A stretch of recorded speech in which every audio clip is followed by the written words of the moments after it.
So one of the places where I find this so interesting, the indigenous perspective, 5,000 years of indigenous wisdom.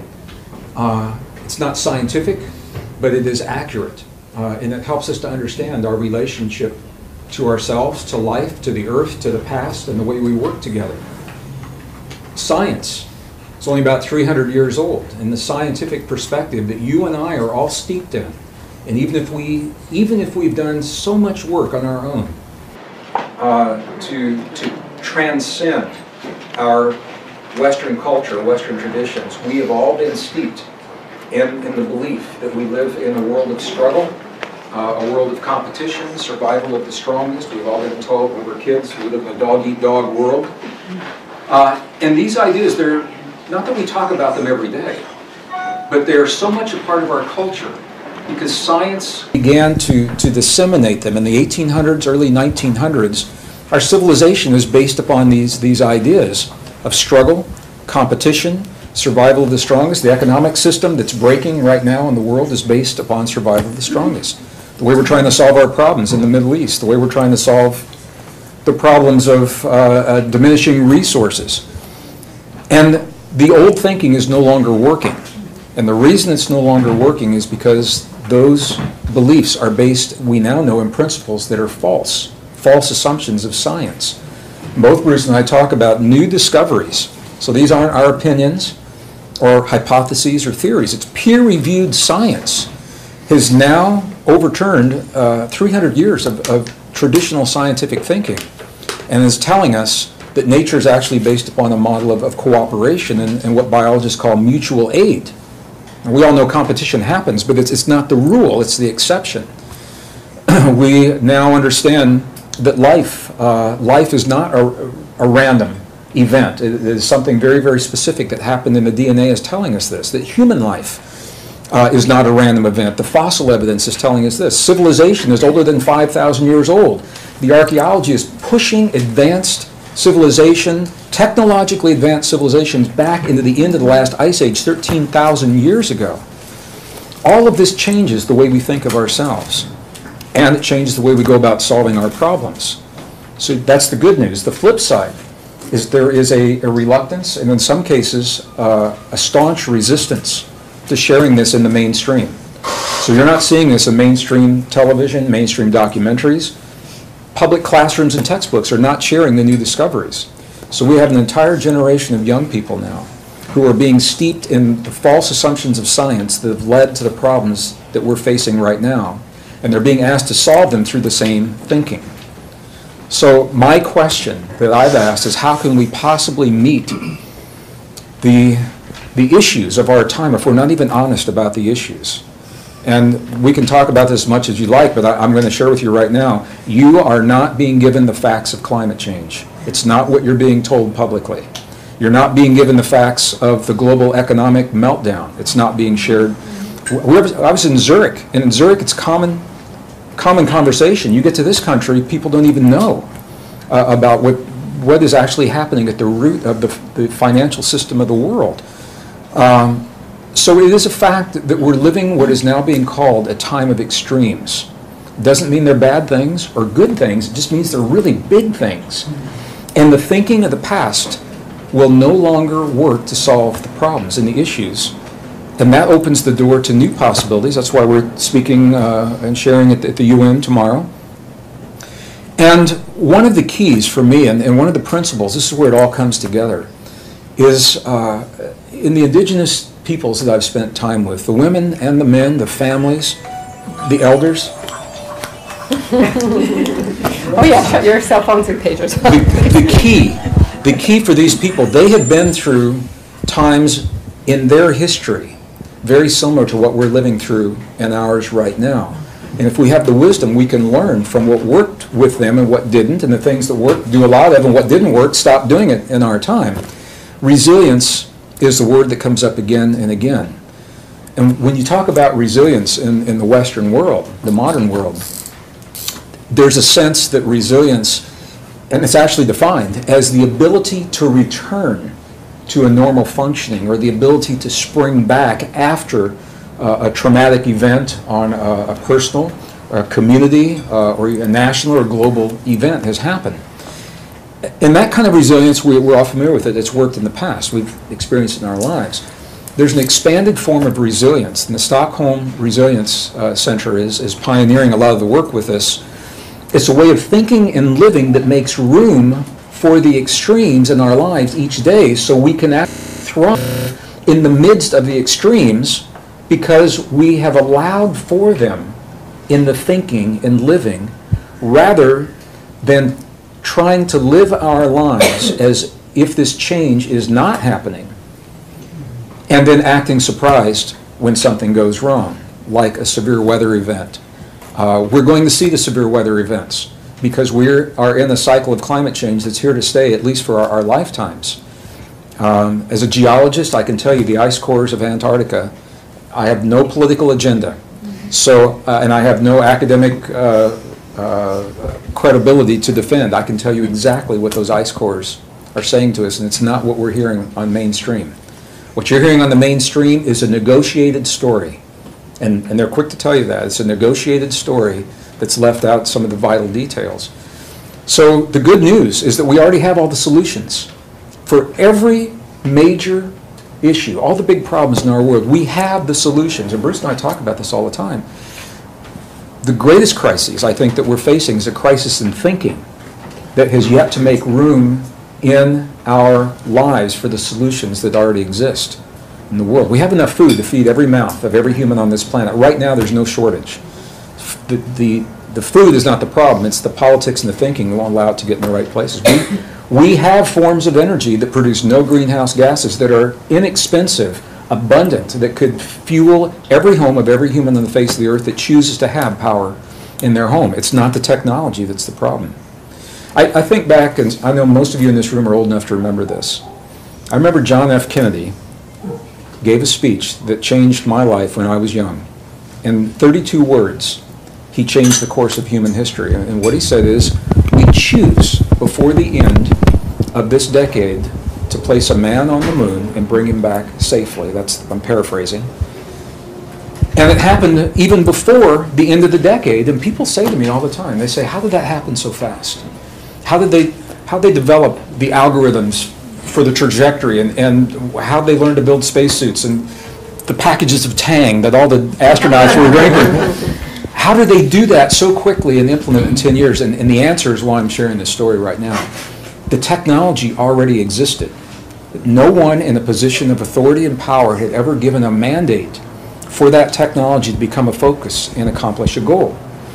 And when then President John Kennedy, when he made that statement, it was the mandate, unprecedented, for the military complex, the civilian academic university complex, for corporations to free the money, banks to free the money, in a way that had never been done before. And the reason I'm saying is because that's precisely where we are right now. It's not about going to the moon, but it's about alleviating the suffering of people in the world who don't have the luxury to be in the salon like we are because they're struggling for their life tonight.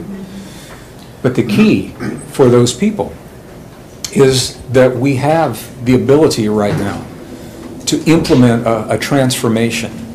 It can be done quickly or it can be done gradually over a long period of time, but no one in the position of authority and power has yet to make it a priority in this world. And I'm not saying it has to be a president of the United States. I'm simply saying that the fact is, if it were a priority, we have what we need to do that now. Resilience is the key, and community and cooperation that we now know is the essence of nature itself.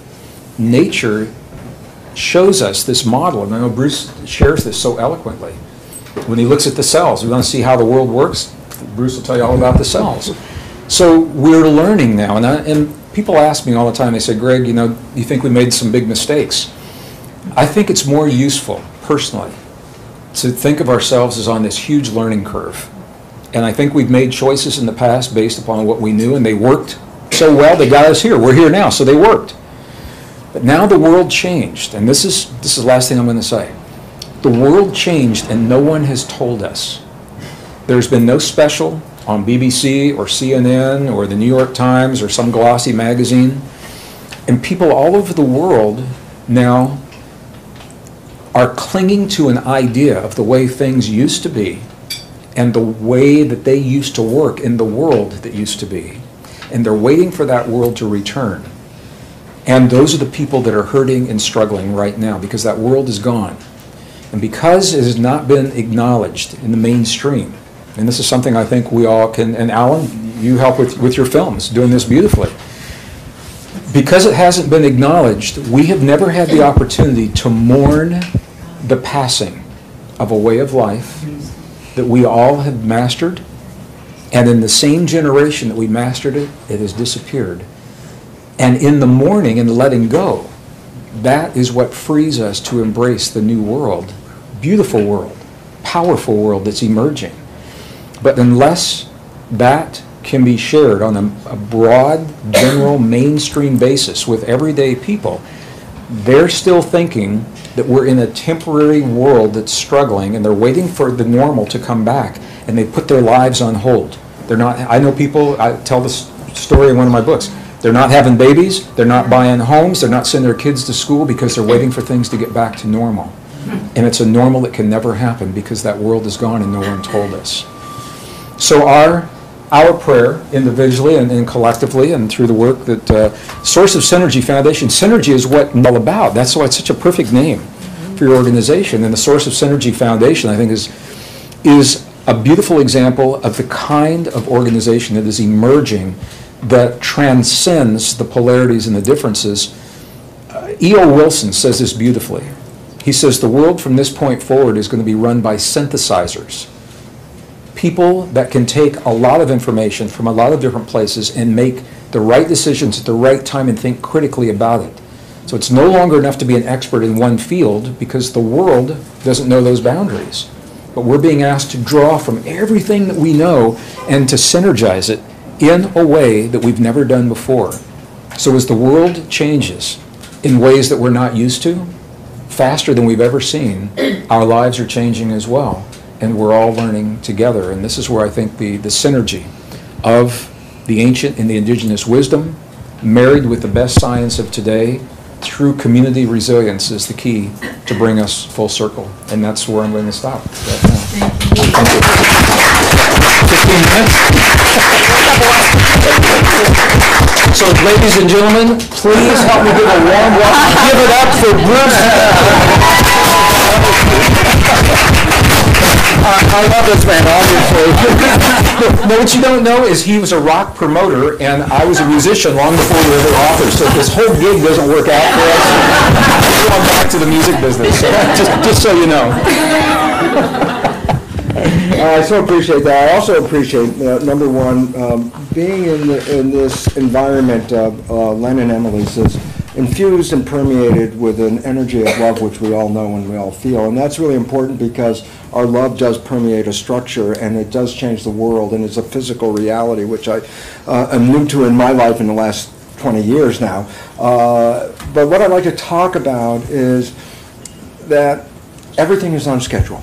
The world is falling apart right on schedule. And we have to understand this, that we've had a belief about what evolution was predicated on, and we always focus on the nature of genes. That we would see that genes were controlling the traits and characters, and as you go up the evolutionary scale, there's going to be more genes and more character and traits evolving from these genes. And it turns out this is totally false. The whole idea about genes has been a totally misunderstood belief system that we bought into, that genes control life. Genes control nothing.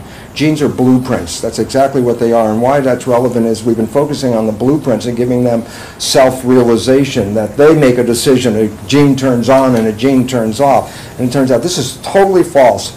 And the problem with this belief system, because it permeates our structure of the world, is that people perceive themselves as victims of a world because their genes are controlling them and they can't control their genes according to that belief. I was fortunate enough to be in the right place at the right time years ago. I was cloning stem cells about 46 years ago. There was just a handful of us in the entire world that even knew what the hell a stem cell was. I did this study, and it's just so brief and so profoundly important. I just want to say what it represented. I would isolate one stem cell, which is an embryonic cell. Stem cells are embryo cells. The moment before you're born, I could say, here's an embryo cell, and then a moment after you're born, I look at the same cell and say, now it's called a stem cell. So that's what it represents, and the reason we have stem cells, and all of you have them because you are here, is the fact that every day we lose, as Carl Sagan would say, hundreds of billions of cells are dying every day, and we have to replace them, so we are growing every day of our lives by necessity. If you stop growing, if you stop the stem cells, you'll die right off. That's what it's going to be about. So the point about it is we all have these stem cells, we have these embryonic cells. I'd isolate one cell, put it in a petri dish by itself. It divides every 10 or 12 hours, so after a week I have about 50,000 cells in the petri dish, but they all came from the same parent. So I had 50,000 genetically identical cells in the petri dish. The experiment that I did is just mind-boggling because it was so simple and profound, is I would take cells out of the master dish and put it into another petri dish and change the environment, the culture environment. Cells live in the equivalent of a synthetic blood that we make in a laboratory called culture medium. And by changing some of the composition of that culture medium, I put these cells from the main dish into this dish, and the cells form muscle. And I go back to the very same dish of stem cells, put them into a second petri dish with another environment, and they form bone. And I go back to the very same dish and put cells into a third petri dish with a different environment, and they form fat cells. Well, you're left with a very important and very profound question. What controls the fate of the cells? The answer, first of all, they were all genetically identical, so you can't invoke the genes as controlling this. It was the environment. My work on trying to understand how the environmental signals lead to the control of genes, which is now a new science since 1990. I saw this in 1967 and wrote about it, but it took 1990 until science recognized a new branch of science called epigenetics. And it's the most profound revolution in the world for a very important reason. When I say genetic control, it literally means control by genes. That's the belief, oh, genes cause this and genes cause that, which is false. Epigenetic sounds like the same thing, epigenetic control, but epi is the entire revolution that this planet will pivot upon. For the reason is this, the prefix epi means above. So when I say epigenetic control, then I'm literally saying control above the genes. Well, that becomes important because when we always look for control, we always go to the genes. Now we're saying, well, where's the control above the gene? It led me to an understanding of what's called the cell membrane, the skin of the cell. And the relevance is that the skin of the cell is an information processor. It reads the environment, and it sends signals into the cell and to the genes to control the biology of the genes to live in an environment that's always changing. So the membrane is the nervous system of the cell.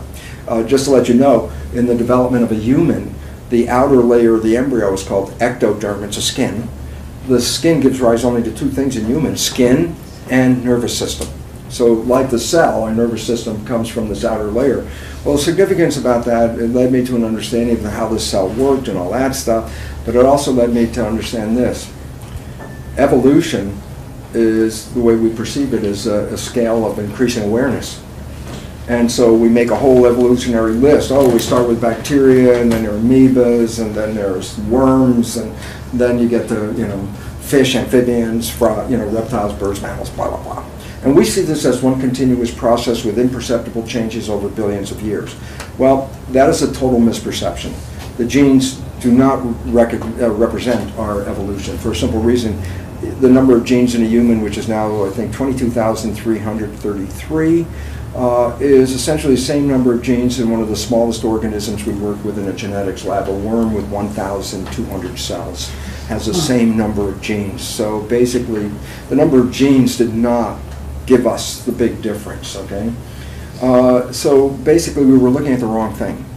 It turns out it's this membrane of the cell where intelligence comes from.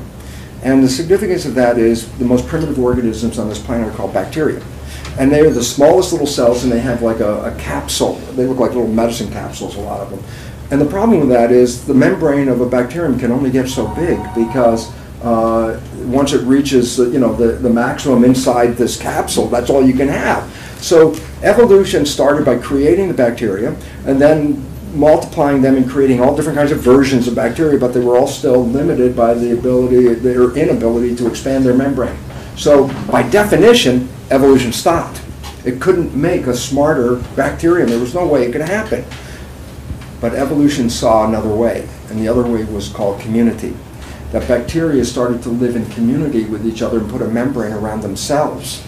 And so they had a closed world, and the bacteria exchanged jobs because there were different kinds of bacteria, and they all exchanged. They exchanged their DNA, and they lived in a community. So the community of bacteria, called a biofilm, is the precursor of the next level of evolution, which is called the amoeba. The amoeba is a community of bacteria living under a skin, okay? Well, then the next level of evolution is what? Make more and more amoebas with variations on a theme. An amoeba has thousands of times more surface area membrane than a bacterium does. So an amoeba is thousands of times more intelligent in its ability. Then comes the interesting part. So the next level, and this is first billion years was basically bacteria, and then the amoebas came in at the end, and then the next billion years or so, billion and a half years, was variations on all the amoebas, which are what? Communities of bacteria with a membrane around them. Well, what happened was this. The amoeba got to a size where it can't get any bigger. Simple reason. It's like a balloon. Once you put water in the balloon, a little bit of water, we can throw the balloon all around the room. But if you put too much water in a balloon, try to throw it, the membrane rips. Well, the membrane rips, the cell dies. What's the point?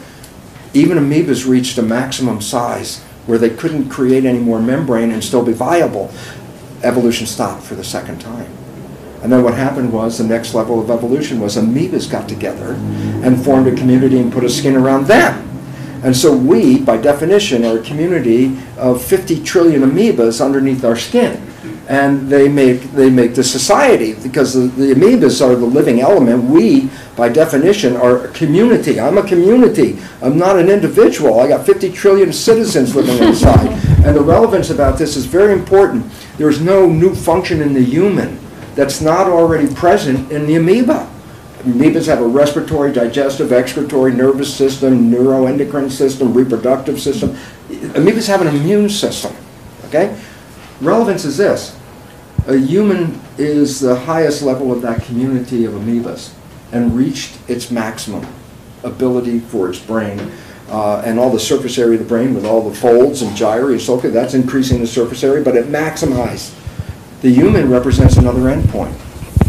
And then what happens at an endpoint is the individuals come together in a community and form the next higher organization. The evolution that we are facing right now is the evolution of the next higher level of organization, where every human is a cell in the body of a superorganism that's forming, and that superorganism is called humanity. So we are coming together to create a new structure.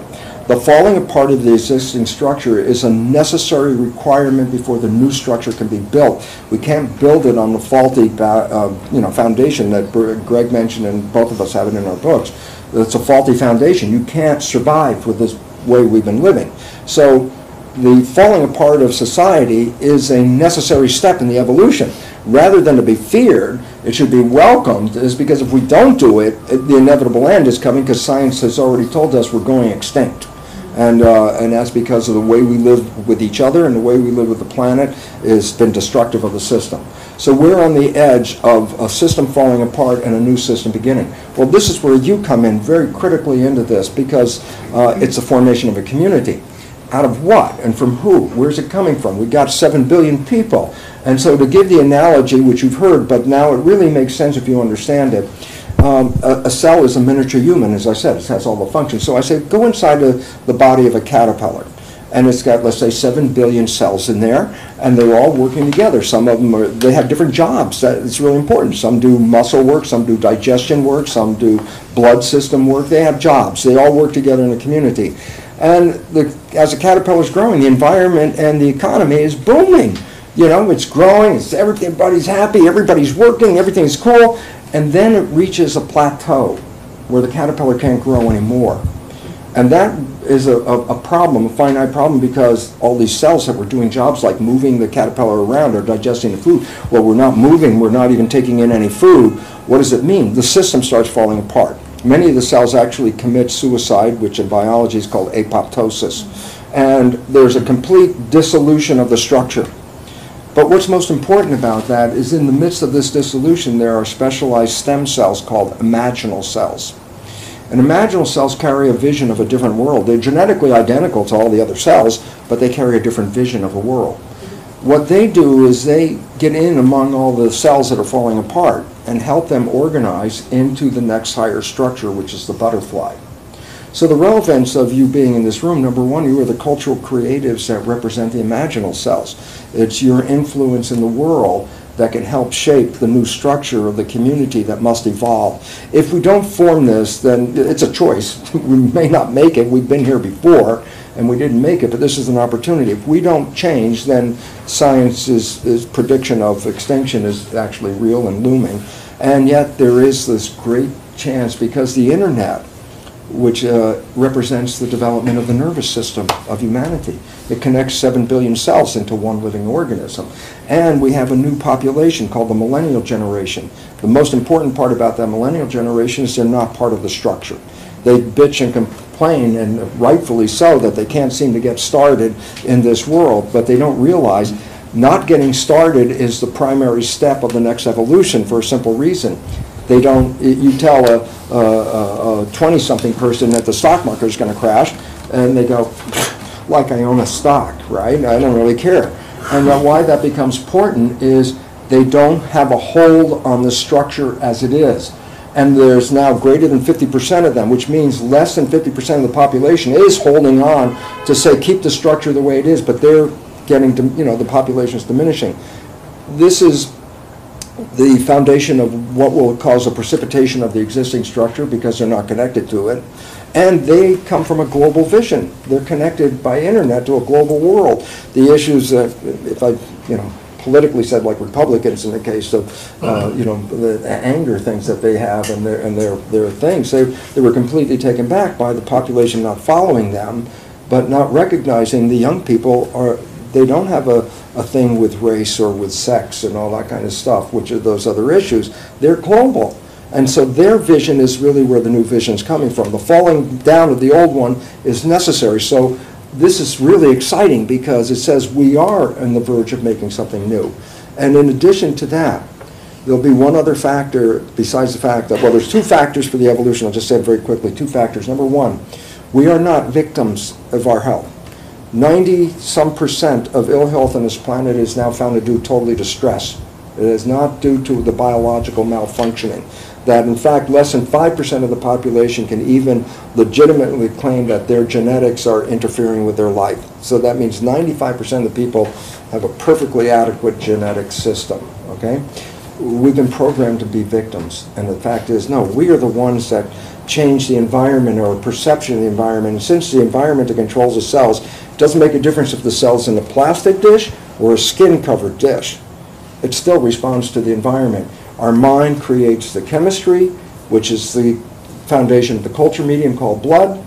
Your thoughts release different chemicals into the blood, and just as I change the culture medium in one dish to another dish, I change the fate of the cells. As you change your mind and change your perception, you change your own biology and genetics, which means you're all powerful, but you don't believe it because there's nobody to support it. This becomes really critical, and the other part is this: we've all been programmed.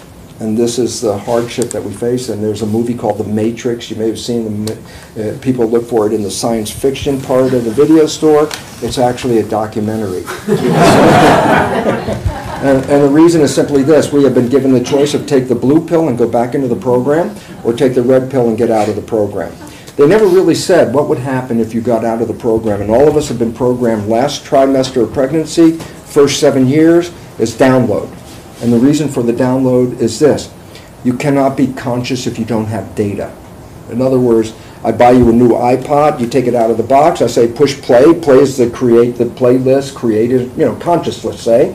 I say push play on the new iPod, and nothing happens. So, well, why not? And the answer is you didn't put any programs to play from. First 7 years, nature designed the download. The download is a brain state of theta as a predominant brain state, which is hypnosis. So that children observe everyone around them and download the behavior without conscious filtering or conscious interpretation. It's just a recording. What their fathers, their mothers, their family, culture is doing is a download. And these then become the foundation of the database. Now, the issue is the conscious mind is us, our spiritual, our source, who we are. We are in the conscious mind. There's an entity in there. That's us, okay? And the conscious mind is a creative mind. The conscious mind has wishes, desires, and aspirations. The subconscious mind is the habitual mind. It just plays the programs that we got. Well, the issue is, why don't our lives match our wishes and our desires? And science has answered that simply by the fact that it recognizes that we only operate 5% of the time from our conscious minds. That means 95% of your life is coming from the subconscious programs, which means the behaviors that you represent 95% of the time are actually not even yours fundamentally. They were downloaded from other people. And as a result, we're not living the lives that we want to live. And we don't see it, and that's where the whole monkey wrench goes in the system. As I say in my lectures very quickly, I hope give me a minute here, I'm trying to get to the end of this. I say, go back to a time in your life. I know you had a friend, you were very close to your friend, you knew your friend's behavior very, very well, and you happen to know your friend's parent. And at one point you see your friend has some of the same behavior as their parent. So you volunteer something like, hey, you know, Bill, you're just like your dad. And then you back away from Bill, who goes totally ballistic and says, how can you compare me to my dad? And most people are totally familiar with this. And I say, but this is a profound story. Everyone else can see that Bill behaves like his dad. The only one who doesn't see it is Bill. And there's a reason, scientifically. The conscious mind is thinking 95% of the time. And when it's thinking, by definition, it's not being mindful or paying attention. And as a result, the default shifts into the subconscious behavior. So now you're playing behavior that you don't see and comes from other people and sabotages ourselves, okay? So the programming is really where the problems come from. And the cultural programming is passed down the first 7 years unconsciously from generation to generation to generation, which presets your cancer. Children who are adopted into a family that has a lineage of cancer, the adopted child will get the same family cancer as much as any sibling would, but they came from totally different genetics. It's not the genes that did this, okay? Go back very quickly, and I'll just close it out because there's some interesting part about the story of the Matrix. It says, take the red pill and get out of the programming. And I would say, well, what would happen if you didn't go in, if you stopped operating from your programming? If you stayed mindful right now and stopped operating from the program, I'll tell you what happened because you've experienced it already in your life. If you ever fell in love, head over heels in love with somebody, this was the one time in your life where you don't default to the subconscious programming. It's the beginning part of love. It's called the honeymoon. 3 things are very important about it. Number 1, you're extremely healthy. And the reason is love causes brain secretions in the culture medium that give health to the cells. People glow. They have tremendous energy when they fall in love. I always joke that they make love for days without stopping for food or sleep. They got so much energy. And I also come to this most important conclusion. When you ask people who are in that state of what I call the honeymoon effect about life on this planet, to them at that moment it's heaven on earth. It's heaven on earth. And the fact was, well, that was not an accident or a coincidence. They created it from what? Conscious mind, wishes, desires, and aspirations. Then there's a tendency to lose it and it falls apart. And the reason is, well, why did it fall apart? And the answer is, when life gets busy, you start to think. And the moment you start thinking, you default to the programs that you got from your parents and your community. Well, those behaviors were never part of the honeymoon. So when they're introduced, usually it's a shock to the other person to see that behavior show up. And this is where I love the phrase, who are you, comes out to their partner. And the fact is, then you have to go back to Bill's story. Bill didn't see he was playing the behavior, so he has no idea he has that behavior. So when a couple start to argue over the behavior that shows up and one doesn't even know they played the behavior, that's where the thing starts falling apart and compromises start coming in. Well, I accept that crummy behavior because we had this great honeymoon part, that was really good. But then another compromise and another compromise, and every time you compromise, the honeymoon disappears, quick, piece by piece by piece, until you say, no more compromises, relationship over, and then you stand there thinking, how did something so wonderful turn into this? And the answer was, it was wonderful when you operated from your creative, conscious mind and were mindful. And you lost it when the programs kicked in. So the world we're facing today is, in a conclusion, cosmic joke, if I would really look at it the way I love to see it, is that we've been programmed to believe that we die and then we go to heaven. My perception is a little different. I think we're born into heaven. And this is where we come to create. This is where we come to have experiences. When we die, we carry those with us, but not the opportunity to make more creations, because this is a virtual reality suit that, as I was saying earlier, when I wasn't spiritual. I had nothing to do with spirituality. I was doing genetics and molecules, all these things. And then I saw the nature of the spirituality, and it was a moment of my whole life changed. And the moment was when I asked myself, when I owned all of a sudden that I have a spiritual part to me and a physical part, and I asked myself, why have both? And the cells answered the question. With a question, I asked, why have both a spirit and a body? And the cells said this to me, Bruce, if you're just a spirit, what does chocolate taste like? And all of a sudden I realized that's a short way of saying all the experiences, the emotions, what you see with your eyes, what you hear with your ears, what you taste with what you feel and touch and smell, all of that is derived from this cellular machine that converts the sensations of our world into vibration, and the brain sends the vibration back to source. And I realized, biggest mistake of my whole life, because as males, what was the programming? Males were programmed not to be sensitive. Because if we were sensitive, then we were sissies. So we got to the point of how insensitive we can be. Well, hit me and see if I cry. That's that was the test. I'm so insensitive, you can hit me. And then, of course, we grew up in a world with all these women with all their sensitivity, because that's allowed. And they look at us going, how come they're so damn insensitive? And it's the programming. And the fact is, I wasted a lot of my life realizing that our business on this planet is experiential, and to go and be creative, and to manifest experiences you want to carry with you. And the group of the Synergy Foundation, you people all here, are creating experiences in this world, and you're at a level of your experiential creations are capable of influencing a large number of other people, because that's how it's going to spread. As people let go of the programming and move into personal creativity, we all create heaven on earth when we're in love. If we got rid of the program, by then definition, everyone would be manifesting their version of heaven on earth. And I think this is the destination that we're moving into, but the old structure is in a state of collapse with new thinking. And this is what Gregg and I emphasize about the new science, the new thinking that shapes the way we live. So we are definitely on the verge of the greatest possible step of human evolution ever, the coming together of a unity called humanity. And the synergy of 7 billion people coming together in the world of science leads to something called emergence. And emergence is things we couldn't even imagine right at this minute. When that many people come together, will pop out of our world. So there's a world that's so far beyond even our imagination at this moment, just looming on the horizon. And as Gregg said, all the answers that we need are here, and when this comes together, it will completely turn this planet into heaven on earth, which it rightfully is. For more information, check out Rye Guy Ottawa on YouTube.com.